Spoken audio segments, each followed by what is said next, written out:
Narum payu nioskum ka chananam daki padba ka bril nyotar. Hadin bala sapreng stet kani ka jingsha kan no pat kan tho ki rang khasi hakawei na ki riu kan thei ka baju pau nam bha ki ran san social media ka balong ro ka content creator ka bala kren persha ya ki rang khasi halor kani ka jingle jong ni ubar jela ubala ra ya ka skirt jong kani ka khanna school ha so sun bala shandur kumju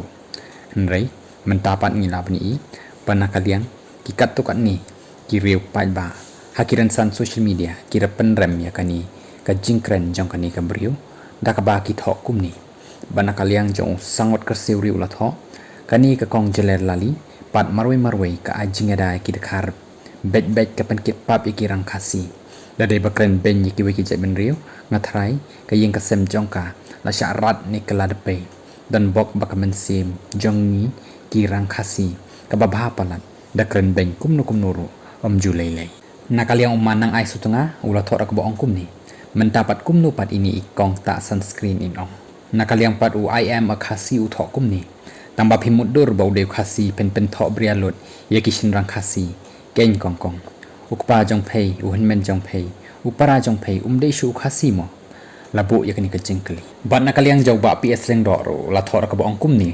kum no mo ini ikren po i khasi snokop i mender ya sha mender tu da tip ko thei khasi tang tiak la tang kho bat mender ka jing jem daw ya ka kur ka jat kitu ba i bat thia tanga bat mender tu da tip ya kata bakala up pa hakmat bat tu da tip ro bo uni ba wan le po jat hari khasi ro dei upoi e mender kirang khasi jangi kimpo dor ban le kampo jat kum kini Henry Hadin ka jing kan tho jang kini ki aka baro